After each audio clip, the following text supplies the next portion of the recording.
Bali Maharaj has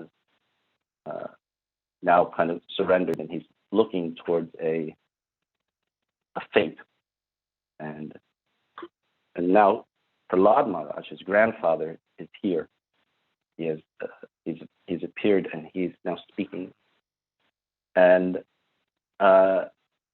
it is because there was a climax, of course, right? There was the bring up to moment. Bali Maharaj offers anything, 3 steps. And now Vamanadeva has taken these 3 steps, 2 steps rather. And where to go with the 3rd step. And Bali Maharaj has surrendered. And I think, to be honest, I've been paying attention to these past few verses because it's I don't know. I think I kind of been identifying or been able to kind of see Bali Maharaj in a certain light, realizing that many things, that almost everything of which he possesses, everything of which he values, everything he's worked for, can be taken away. He doesn't know, really, when he is surrendering. That's why he is the exemplar of Atman Vedanam. He has given, he has willfully done so. So I have, like many times, like it's like with Dhruva Maharaj and other pastimes, I've identified with our protagonist, the potential for suffering or misery. He could go to prison. He could be isolated from his family. He will have nothing. He could be for eternity, for a long time, he could suffer. He doesn't know his fate, but he willingly faces it, which is incredibly brave. And I don't think it's something that is too unfamiliar for most of us, for all of us. It will be all of us in some way or another. So I'd also been listening a lot to the classes, and I find it so encouraging when everyone's giving their kind of analysis of the circumstance and sharing how Bali Maharaj is interpreting and reacting. But I wanted to speak today quickly, and as I said, I think before, I learned a lesson that I should have some type of hypothesis or some kind of thing that I'm going to speak about, so I can kind of guide myself and let everyone know that too. So if I don't stay on topic, you could call me out or complain to the manager. So today I wanted to speak about one thing, something that I've also been pondering recently. And the question is about suffering, about dukkha. And the question is, why do we suffer? And how do we suffer? And it's been a pretty consistent topic of discussion. Or what is misery? Why do we go through? And most of the classes I've appreciated, in all of the classes I've appreciated insight. But the hypothesis has been, and this is what I'm proposing as the hypothesis, is that we experience both happiness and distress, not as consequences of material work, but as incidental effects of a loving reciprocation with God. Now I'm roughly quoting a purport from Srila Prabhupada, which I'll read a little later. But the idea is that we perceive suffering, or we perceive happiness and distress equally. And it says this here if we go to the verse itself, it says here, Shriya Anugraha, this is Shobhanam. He says that either way, whether you have given this great post to Bali, and now you take it all away. In either case, it's Shobhanam. It's beautiful. And so this idea that Krishna interacts with us in our suffering, which has always been a thesis. And I guess I pondered it, and it got to me a little. I wondered, well, how is suffering? How is that an expression of love? I mean, if things like cancer and plagues and abuse, there's so many awful things in the world. How could we possibly perceive that as love? If somebody punched me and said, "I love you," that'd be a little crazy. I mean, or that seems like something like an abusive relationship.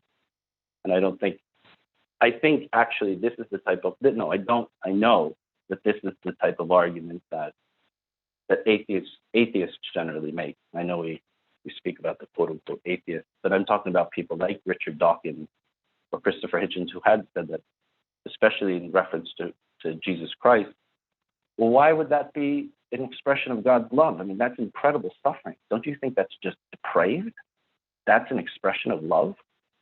I've heard that from them a few times.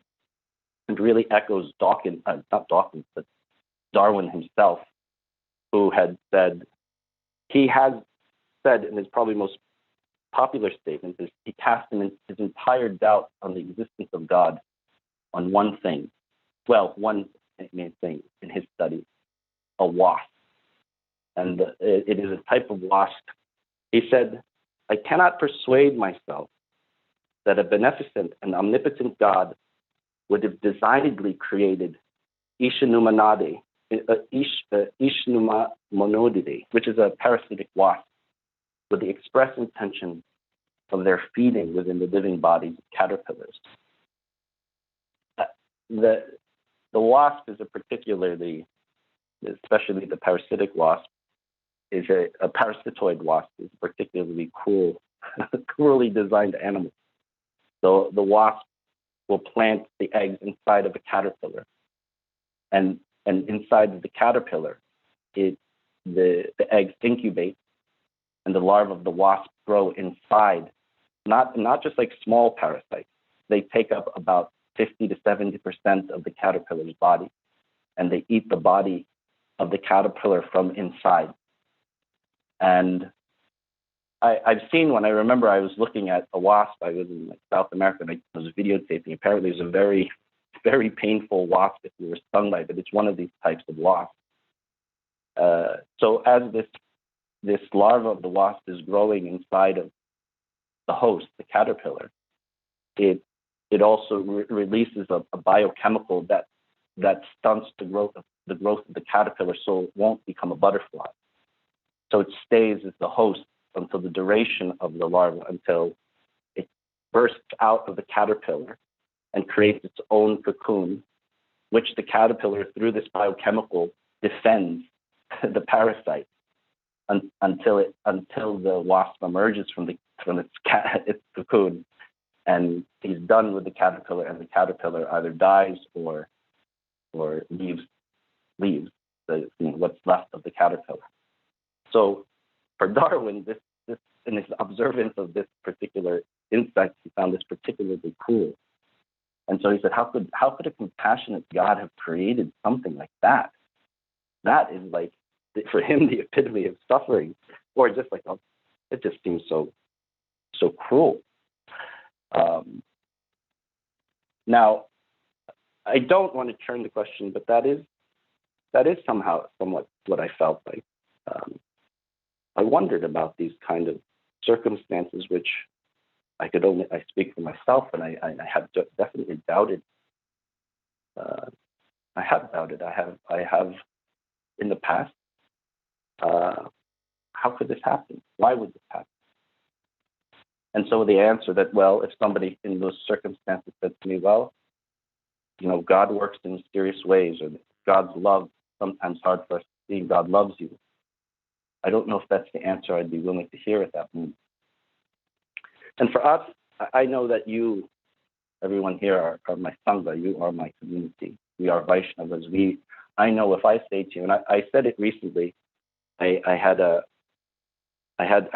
bad weekend, and I had some kind of, somebody replaced me in my seva, and I thought I was going to do a rite, and then It wasn't me. I thought it was going to be me. And then somebody said, "How are you doing?" I said, I think God is trying to humble me. And the person who was there said, "Well, God does that." And it was an active dialogue. But if I said that to someone, someone who's not in this kind of mindset of where God is the center of our lives, and we try to see Him every day. I went down to like Wall Street and spoke to like a stockbroker and said, "Well, I have this position in this place," and it's like they wanted to replace me with someone. And then they said, "Well, you can't be replaced. You have to claim that. That's yours." There's a certain type of mentality. Or even if I spoke to my sisters and said, well, or if we said, we're going through some hardships, and said, well, this is just God's mercy. But somebody can say, well, it's not just like that. Maybe there's something you could do about it. But it does take the type of mentality. And we are a community that sees God as the reason. That is just the way, there's just different types of frameworks in which the world is perceived. So I'm thankful for for our community. But let's go into the idea a little bit more. So what the idea is, right? What was the hypothesis? Is that we experience both happiness and distress, not as a consequence of material work, but as incidental effects of a loving reciprocation with God. And I question that. I say, why would a loving or powerful God allow suffering? And so I did a little bit of contemplating and looked to some scriptures, at least looking to the definition of suffering. So in our analysis of suffering, we use the word dukkha. So the word dukkha means suffering. And for us, in our Vaishnava tradition, we know the three dukkha: the adibodhaka, the adhyatmaka, and the adidaivaka. This is just kind of the entryway for me, that there is three types of suffering. We suffer from the effects of others. Somebody causes us to suffer. We are the causes of our suffering. And then there's adidaivaka, the things that are beyond us. Daiva, the devatas, or God. So that's just a general analysis of dukkha. These are adibodhaka dukkha, adhyatmaka dukkha, adidaivaka. That's just kind of looking at where those the sources of suffering or dukkha are in the world. Buddhism has an interesting perspective also. They also have a three dukkha. It's a little bit more of not as much the sources of suffering that we see in our traditional understanding of adibodhaka, adhyatmaka, adidaivaka. Dukkha, but they look at it, what types of suffering. And so there is a dukkha, dukkha? So there's a dukkha dukkhata, which is a suffering, just it is a suffering, the suffering of suffering, as it means literally. And that the sutra says that, in the sutra, it says that suffering from its emergence is misery, from its maintenance is misery, but from its change is pleasant. That's the first type. Well, you'll understand what I mean, because the second type is called the parinam dukkha, which means the suffering of changing. So a person could be happy in a situation, so they're fine, they're pleasant when there is a growth in something. They're pleasant when there's a maintenance of something, but when it changes, that's when they suffer. That's what the sutra says in describing this type of dukkha. So we could be in a circumstance where we're fine with everything, or from inception something is awful, so that's suffering. But a very integral part of that idea of Buddhism is that change causes suffering. So there is this suffering of change. Sometimes we have things good and we don't want them to change. Death is one of the greatest changes. And then the third one is samskara dukkha. And it's not evident in emergence, it's not evident in maintenance, it's not evident in change. It's just pervasive. That dukkha at least according to Buddha or Buddhism, that dukkha will always be a part of life. There's no way around it. So for him, that is samskara dukkha, that there will always be some kind of feeling of suffering. It stays around the corner. If you feel it from the beginning, it's just the nature of existence. Some people say that as a pessimistic worldview, but I think it's fair and wise to consider it. That there are difficulties in the world. Better to accept it and address life accordingly. Not to, because death and disease are not easy things. We're going through a difficult time in our country, in America right now, for many different reasons. Now, so there were, let's see how many. There were about five sources I wanted to look at of dukkha, suffering. So the first one was our traditional one. Our three sources of suffering. In Buddhism, we looked at three different types of suffering. I know it's 7 a.m. who wants to talk about suffering, but it'll get better, don't worry. The third one I found was a very insightful Western philosopher named Simone Weil. She was considered a Christian mystic, and she didn't live very long, actually. She passed away in her 30s. But she speaks about something, she talks about suffering in one of her essays called Love of God and Affliction. She says that there's a difference between suffering and this concept, which she says is affliction. I forget the French word. She's French, so it's in translation. But there's a difference between it, because she says there's a certain time that suffering exists in a certain time, but affliction, she implies it's something more. And I'll read this little excerpt from her essay, or at least the chapter. The great enigma of human life is not suffering, but affliction.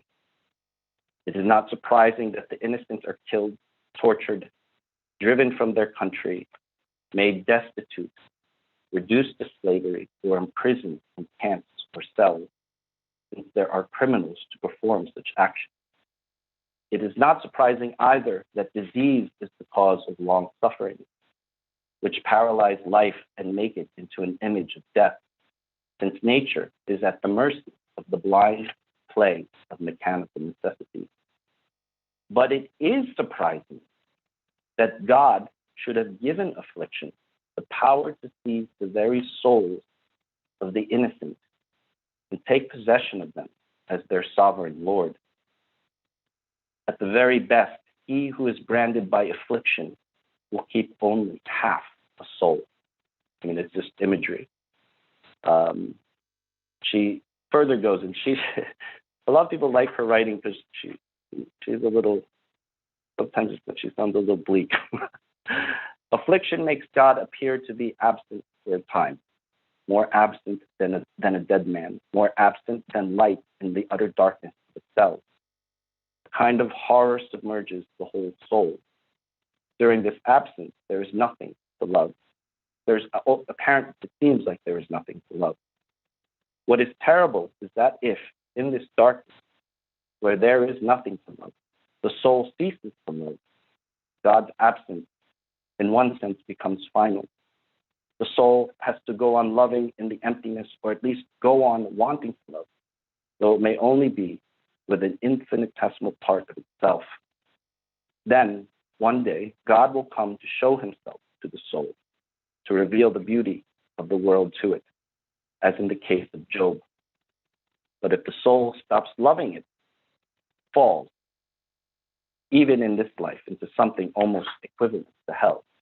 So what she's talking about is this idea, like suffering is one thing, but if you have this type of affliction and you allow it's this pervasive, this dukkha, this samskara dukkha that the Buddhists were talking about, there's this pervasive suffering, allowing it to define your life or existence.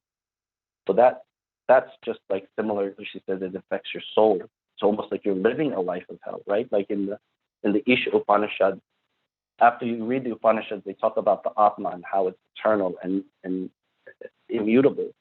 But then in the Isha Upanishad, they speak about the Atmaha, which means literally the killer of the soul, which is impossible. But a person kills the soul if they don't pursue things that are sat. If we use this opportunity in our life to pursue things that are asat, things that are not eternal, things that are not always, that will lead us to understanding ourselves truly and Ishvara. So, one last thing I'll say with Simone Biles, but she could be a little. There is a beauty.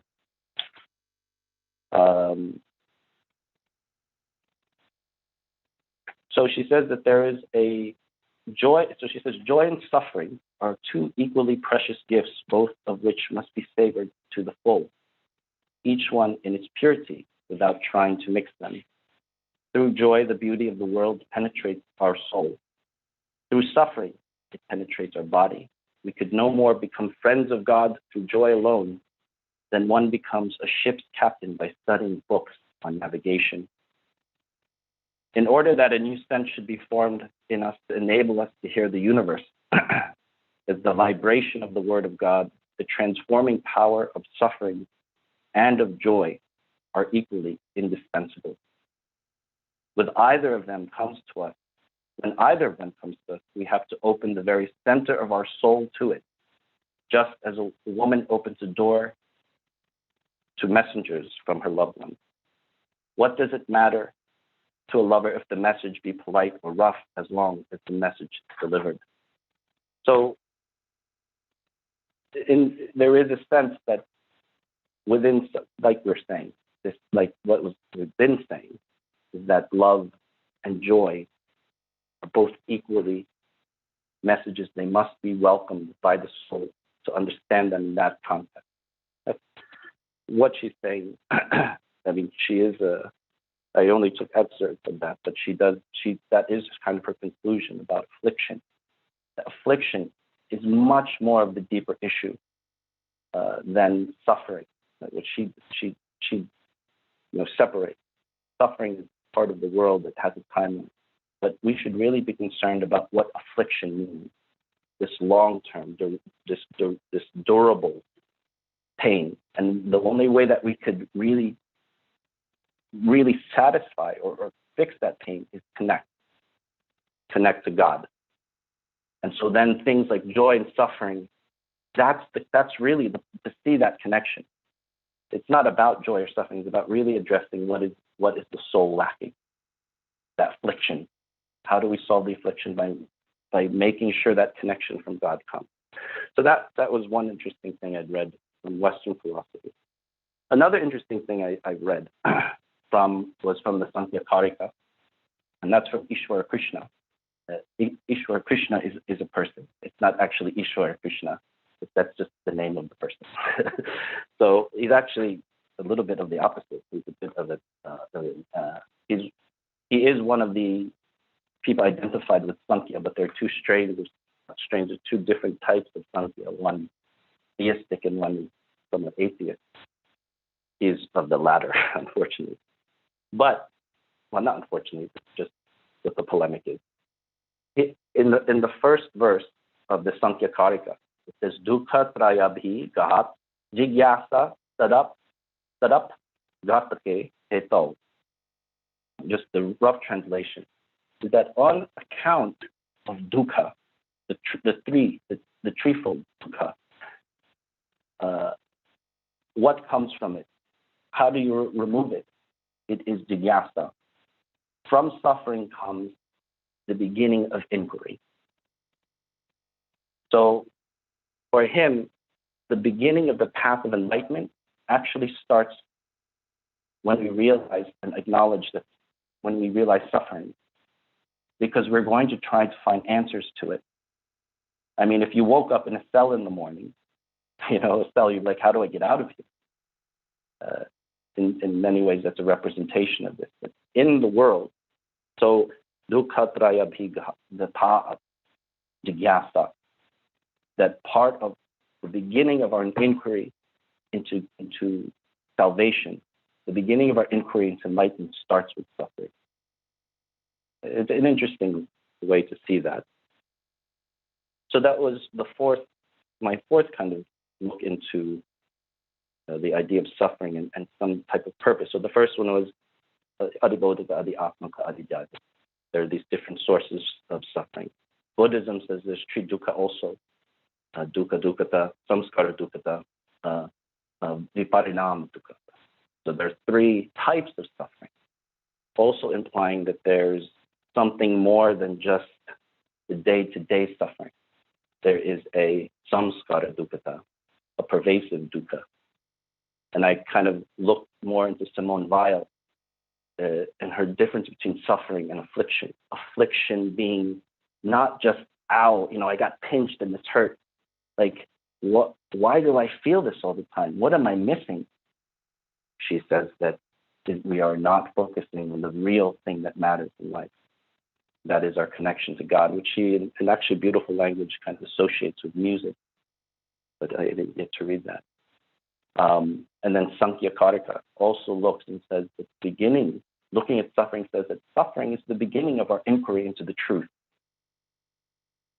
Now, the last thing I'll bring up, one quick thing I thought, which was interesting, is a book called Disorienting Dharma by an academic. Her name is Emily Hudson. Just as a quick thing, because I really want to end with this quote from Prabhupada, which is incredible. Disorienting Dharma looks at suffering. She's like a literary person. She's just reading this for the dramaturgy. She looks at suffering in the Mahabharata in particular. It's called The Ethics and Aesthetics of Suffering in the Mahabharata. She looks at she looks at suffering, dukkha, as the catharsis for Dharma.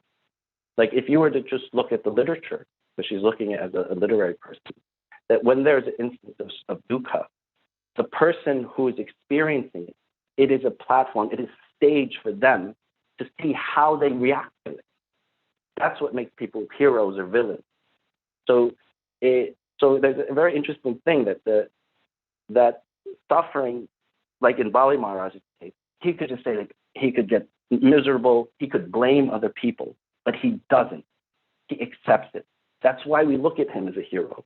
That's why we look at him with such high regard, because he's taken this aspect of suffering, and it's not really whether you're suffering, it's how do you deal with it, or how does a person deal with it that makes them the hero, that makes them transcendent, that makes them, that you can really see their character when they go through suffering. She also said some very interesting things about how suffering or things that challenge our dharma can actually change the paradigm of what our dharma is. Like we adapt. Like Prabhupada comes to America, not the same context he's in. He initiates people who aren't part of the culture. He gives women second initiation. There are so many things that he does he goes through a lot of challenges first coming to America. And he has to kind of examine what is the best way to move. Let's say, is it Ambarish Maharaj? He's fasting, and he's like, well, I can't break fast. Or as they say, he has to break fast, but he can't break fast because someone's there, so they tell him to drink water.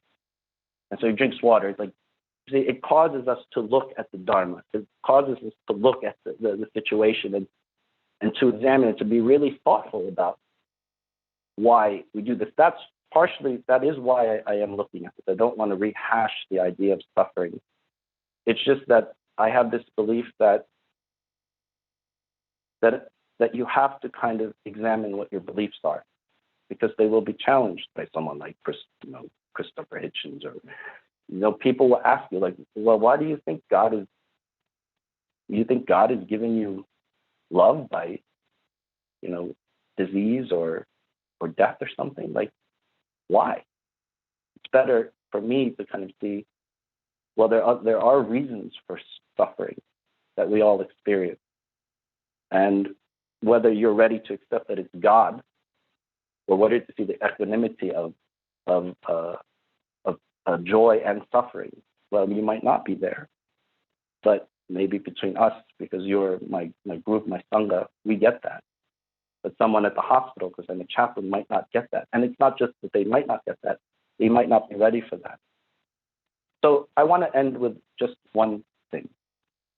And this is a purport and a verse from Prabhupada. Prabhupada quotes this verse in the purport of today's verse. The well-known verse, it's from Canto 10, Chapter 8, verse 88. And I'll just read it quickly, and then I'll read the purport. It's a long purport, and I'll end on this. Now, just to be clear, so the question was, why do we suffer? And the thesis was, which actually the thesis which I put, the hypothesis I put here was based on the first line of this purport. And that was, we experience both happiness and distress, not as consequences of material work, but as incidental effects of a loving reciprocation of God. And so Prabhupada, this is the verse itself.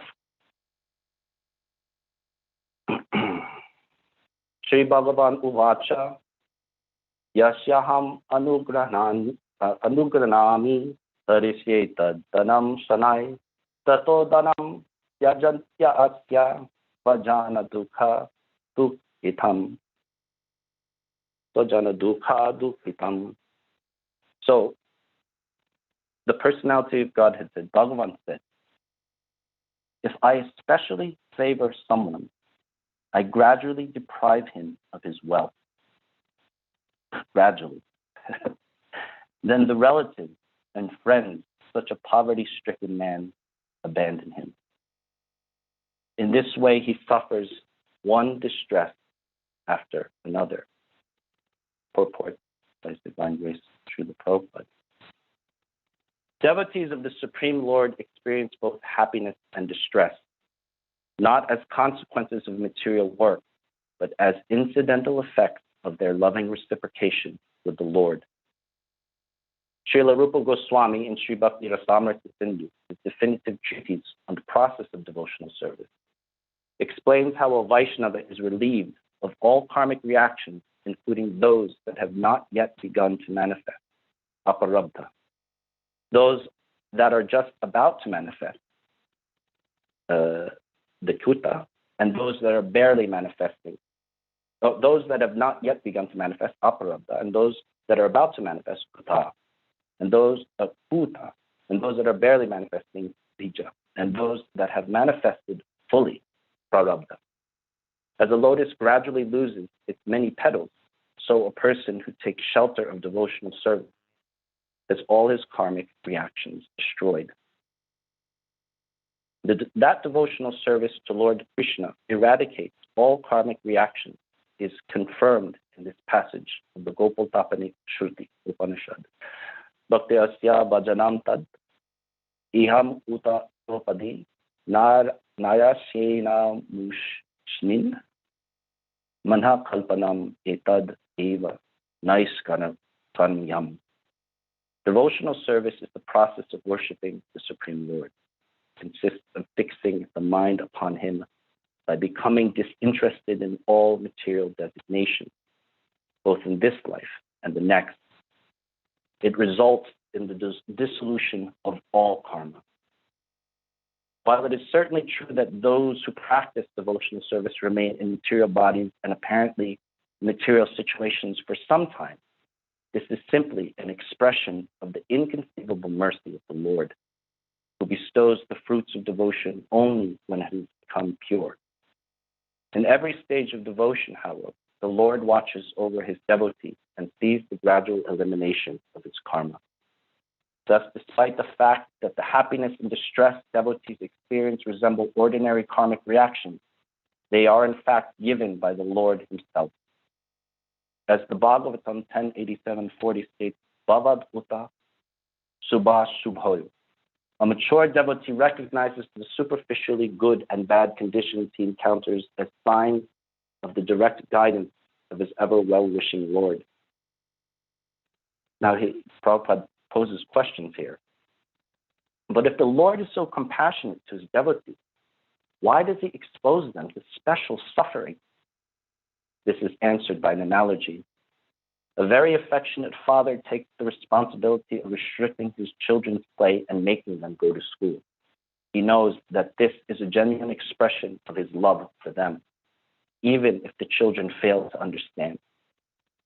Similarly, the Supreme Lord Vishnu is mercifully strict with all his dependents. Jai Jai Shri Shri Radha Murtidhar, Shri Gauri Chandra Jai, Shri Prabhupada.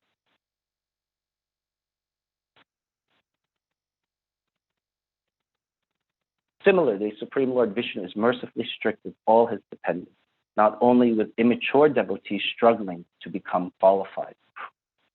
Even perfect saints like Prahlad, Dhruva, Yudhishthira were subjected to great tribulation, all for their glorification, which is another interesting fact. That it's also a way for, like I said, that there's a stage. How do you react to the suffering? Krishna wants to glorify these great people by these tribulations. After the battle of Kurukshetra, Sri Bhishma Dev describes to King Yudhishthira his wonder at this. I'll just read the translation. Oh, how wonderful is the influence of inevitable time. It is irreversible. Otherwise, how can there be reverses of the presence of King Yudhishthira, the son of the demigod controlling religion, Bhima, the great fighter with a club, a great bowman, Arjuna, with his mighty weapon, Gandiva, and above all, the Lord. Those are all different, right? Because Yudhishthira, the son of the demigod controlling religion, he gambles, he loses the kingdom. Bhima, the great fighter with a club, he's powerless in the court. He also gets, they have to go away. And the great bowman Arjuna in the Bhagavad Gita, he seems not so ready, not great. He doesn't want to fight. These are, and the Lord, the direct well-wisher of the Pandavas. O king, no one can know the plan of Sri Krishna, the Lord. Even though great philosophers inquire exhaustively, they are bewildered. These are all instances where these people like Yudhishthira, Bhima, and Arjuna went through such difficulties, and they came through. Although a Vaishnava's happiness and distress are felt as pleasure and pain, just like ordinary karmic reactions, they are different in a significant sense. Material happiness and material happiness and distress arising from karma leave a subtle residue, the seed of future entanglement. Such enjoyment and suffering tend towards degradation and increase the danger of falling to hellish oblivion. Happiness and distress generated from the Supreme Lord's desires, however, leave no trace after their immediate purpose has been served. Moreover, the Vaishnava who enjoys such reciprocation of the Lord is in no danger of falling down in Phoenician. As Yamaraj, the Lord of Death and the judge of all departed souls, declares, my dear servant, please bring to me only those sinful persons who do not use their tongues to chant the holy name and qualities of Krishna, whose hearts do not remember the lotus feet of Krishna even once, and whose heads do not bow down even once before Lord Krishna. Send me those who do not perform their duties towards Vishnu, which are the only duties in human life. Please bring me all such fools and rascals. The beloved devotees of the Lord do not regard as very troublesome the suffering he imposes on them. Indeed, they find interesting. Okay. Indeed, they find that in the end it gives rise to unlimited pleasure, just as a stinging ointment applied by a physician cures his patient's infected eye.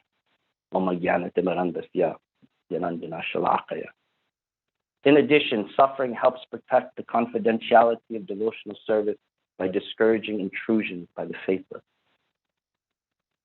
That's also, that's what I was saying, that there's a confidentiality of devotion. We can speak because we are a sangha. I could say to you that I think this suffering is a way for Krishna, for God to humble me, and you get that. So the suffering helps protect the confidentiality of devotional service by discouraging intrusions by faithless people. It also increases the eagerness with which the devotees can call upon the Lord to appear. If the devotees of Lord Vishnu were complacently happy all the time, he would never have a reason to appear in this world. As Krishna, Ramachandra, Narasimha, and so on. As Krishna himself says in Bhagavad Gita, Paritmaya sadhanam vinashaya dishkritam dharma samstapanartaya sambhavami yuge. Deliver the pious, annihilate the miscreant. As well as to reestablish the principles of religion, I myself appear millennium and after millennium.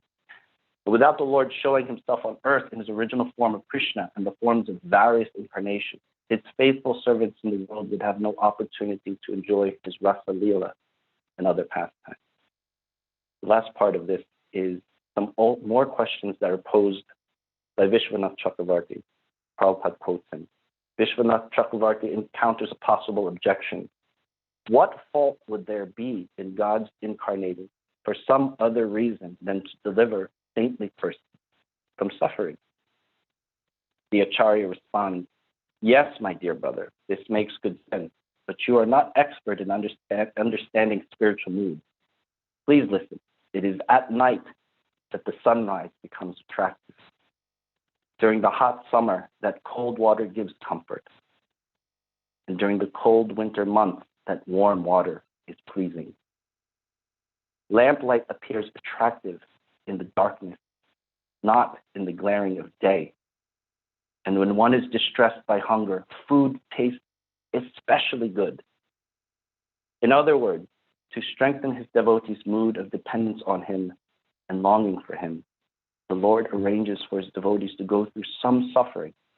And when he appears in order to deliver them, their gratitude and transcendental pleasure are boundless. Prabhupada is incredible. a great purport. And Vishwanath Chakravarti, what an incredible poetic. I'll read it again. This is talking about in our suffering, why when Krishna appears to us, or even if just us, we pray to God and we feel his presence. It is at night that the sunrise becomes attractive. During the hot summer, that cold water gives comfort. And during the cold winter months, that warm water is pleasing. Lamplight appears attractive in darkness, not in the glaring light of day. And when one is distressed by hunger, food tastes especially good. So for us that search or looking for the truth and looking for God, in suffering, it is that jewel, that lighthouse that shines in the dark.